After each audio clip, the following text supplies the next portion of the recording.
Hello guys, welcome back to cars 360. ഇന്ന് ഞാൻ വന്നിരിക്കുന്നത് ഒരു ഇലക്ട്രിക് കാറുമായിട്ടാണ്. BYDയുടെ ഏറ്റവും പുതിയ സീൽ എന്ന വാഹനവുമായിട്ടാണ് വന്നിരിക്കുന്നത്. 41 ലക്ഷം രൂപ മുതൽ 53 ലക്ഷം വരെയാണ് സീലിൻ്റെ ഷോറൂം പ്രൈസ് വരുന്നത്. 3 വേരിയൻറ്റുകളായിട്ടാണ് അവൈലബിൾ ആയിട്ടുള്ളത്. പിന്നെ അതിശയിപ്പിക്കുന്ന കാര്യം എന്ന് പറഞ്ഞാൽ 100 കിലോമീറ്റർ വേഗം കൈവരിക്കാൻ ഈ ഒരു ഇലക്ട്രിക് വണ്ടിക്ക് 3.8 സെക്കൻഡ് മതി എന്നതാണ്. ഈ പ്രൈസ് റേഞ്ചിൽ ഒരു വാഹനത്തിന് പോലും 100 കിലോമീറ്റർ സ്പീഡ് കൈവരിക്കാൻ ഇത്ര കുറച്ച് സെക്കൻഡിനുള്ളിൽ കഴിഞ്ഞിട്ടില്ല എന്നത് വളരെ അതിശയിപ്പിക്കുന്ന കാര്യമാണ്. ഇതിൻ്റെ എഞ്ചിനെ പറ്റി പറയുകയാണെങ്കിൽ മോട്ടോറിൻ്റെ മാക്സിമം പെർഫോമൻസ് വരുന്നത് 523 BHPയും 670 Nm ആണ്. ടെസ്ലയുടെ വണ്ടിയുമായി സാദൃശ്യം പുലർത്തുന്ന വാഹനമാണ് BYDയുടെ സീൽ എന്ന വണ്ടി. 4800 mm നീളവും 1875 mm width, 1640 mm height, 2920 mm wheel base, 155 mm ground clearance ആയിട്ടാണ് BYDയുടെ സീൽ വരുന്നത്. പിന്നെ ഈ വാഹനത്തിൽ 2185 കിലോഗ്രാം ഭാരവുമുണ്ട്. സീൽ എന്ന വാഹനത്തിൻ്റെ സേഫ്റ്റിക്കും BYD ഒരു കുറവും വരുത്തിയിരുന്നില്ല. ക്രാഷ് ടെസ്റ്റിൽ 5 സ്റ്റാർ സേഫ്റ്റി കരസ്ഥമാക്കിയ വണ്ടിക്ക് 8 എയർ ബാഗുകളാണ് നൽകിയിരിക്കുന്നത്. പിന്നെ ഇൻറ്റീരിയറിലേക്ക് വരികയാണെങ്കിൽ ടെസ്ലയുടെ വാഹനങ്ങൾക്കൊക്കെ കണ്ടുവരുന്ന അതേ ഫ്യൂച്ചറിസ്റ്റിക് ഇൻറ്റീരിയർ തന്നെയാണ് സീലിനും ഉള്ളത്. വണ്ടിയുടെ ഇൻറ്റീരിയർ വളരെ പ്രീമിയം ക്വാളിറ്റി തന്നെയാണ് കാഴ്ചവെക്കുന്നത്. കണ്ടാൽ തന്നെ അറിയാം, ഫുൾ ബ്ലാക്ക് ഫിനിഷിലാണ് ഇൻറ്റീരിയർ വരുന്നത്. ടെസ്ലയിലൊക്കെ കണ്ടുവരുന്ന പോലത്തെ വലിയൊരു ടച്ച് സ്ക്രീൻ തന്നെയാണ് BYDയുടെ സീലിന് നൽകിയിരിക്കുന്നത്. അത് റൊട്ടേറ്റ് ചെയ്യാനും കഴിയുന്നതാണ്. പിന്നെ ഫ്ലാറ്റ് ബോട്ടം സ്റ്റിയറിംഗ് സ്വിച്ചസും ഒക്കെ അതിൽ തന്നെ വരുന്നുണ്ട്. പിന്നെ അത്യുഗ്രനായ 12 സ്പീക്കറിൻ്റെ മ്യൂസിക് സിസ്റ്റവും സീലിന് അവൈലബിൾ ആണ്.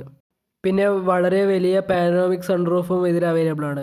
ഹെഡ് അപ്പ് ഡിസ്പ്ലേ, ടച്ച് സ്ക്രീനിൽ തന്നെ ക്രമീകരിക്കാവുന്ന AC controls, wireless charger, central console storage, 360 camera, all window one touch up and down, rain sensing wiper, cruise control എന്നിങ്ങനെയുള്ള എല്ലാ ഫീച്ചേഴ്സും സീലിന് അവൈലബിൾ ആണ്.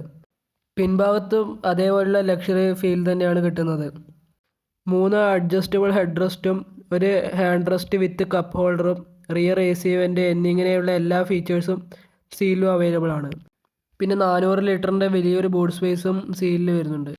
എക്സ്റ്റീരിയറിലേക്ക് വരുമ്പോൾ വളരെ ഫ്യൂച്ചറിസ്റ്റിക് ആയിട്ടുള്ള വണ്ടിയായിട്ടാണ് തന്നെയാണ് തോന്നുന്നത്. ഫ്രണ്ടിൽ LED ഹെഡ് ലാമ്പ്സും DRL എന്നിവയും ഹാലോജൻ ഫോഗ് ലൈറ്റും ഉണ്ട്. സൈഡിലേക്ക് വരുമ്പോൾ വളരെ ആകർഷകമായിട്ടുള്ളത് 19 ഇഞ്ചിൻ്റെ വലിയ ആലോയ്സ് ആണ്. ഫ്രണ്ട് ആൻഡ് ബാക്ക് ടയേഴ്സിൽ വെന്റിലേറ്റഡ് ഡിസ്ക് ബ്രേക്സ് ആണ് ഉള്ളത്.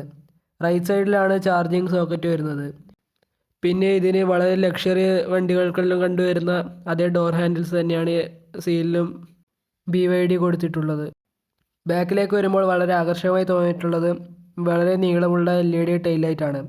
പിന്നെ താഴെയായി വലിയ ഡിഫ്യൂസറും അതിൻ്റെ നടുവിലായി തന്നെ നമ്പർ പ്ലേറ്റും ക്രമീകരിച്ചിട്ടുണ്ട്. എനിക്ക് ഈ വണ്ടിയെക്കുറിച്ച് പറയാനുള്ളത്, കൊടുക്കുന്ന പണത്തിന് മൂല്യമുള്ള വണ്ടി തന്നെയാണിത്. ഇലക്ട്രിക് താല്പര്യമുള്ളവർക്ക് ഇതോ അല്ലെങ്കിൽ മറ്റ് വണ്ടികളെ നോക്കാം. BYDയുടെ സീൽ ഒരു ഫീച്ചർ റിച്ച് എന്നോ വാല്യൂ ഫോർ മണി എന്നൊക്കെ വിശേഷിപ്പിക്കുന്ന ഒരു വണ്ടിയാണ്. എനിക്ക് ഈ വണ്ടിയെ ഇഷ്ടപ്പെടാൻ കാരണം 50 ലക്ഷത്തിന് വാങ്ങുന്ന പെട്രോളോ ഡീസലോ ഉള്ള ഒരു വണ്ടിക്ക് പോലും 100 കിലോമീറ്റർ സ്പീഡ് കൈവരിക്കാൻ 3.8 സെക്കൻഡിൽ കഴിയില്ല എന്നതാണ്. നിങ്ങൾക്ക് 50 ലക്ഷത്തിന് താഴെ ഒരു വണ്ടി നോക്കുകയാണെങ്കിൽ ഇലക്ട്രിക് ഇഷ്ടമാണെന്നുണ്ടെങ്കിൽ ഇതൊരു ബെസ്റ്റ് ചോയ്സാണ്. അപ്പോൾ നിങ്ങൾക്ക് ഈ വണ്ടി ഇഷ്ടപ്പെട്ടാൽ വാങ്ങാതിരിക്കാം, അത് നിങ്ങളുടെ ഇഷ്ടമാണ്. അപ്പോൾ എനിക്ക് ഈ വണ്ടിയെക്കുറിച്ച് ഇത്രയൊക്കെയാണ് പറയാനുള്ളത്. അപ്പോൾ വീഡിയോ ഇഷ്ടമായവരൊക്കെ ലൈക്ക് ചെയ്യാനും സബ്സ്ക്രൈബ് ചെയ്ത് സപ്പോർട്ട് ചെയ്യാനും ഷെയർ ചെയ്യാനും മറക്കരുത്. അപ്പോൾ അടുത്ത വീഡിയോ വരുന്നത് വരെ സ്റ്റേ ട്യൂൺഡ്.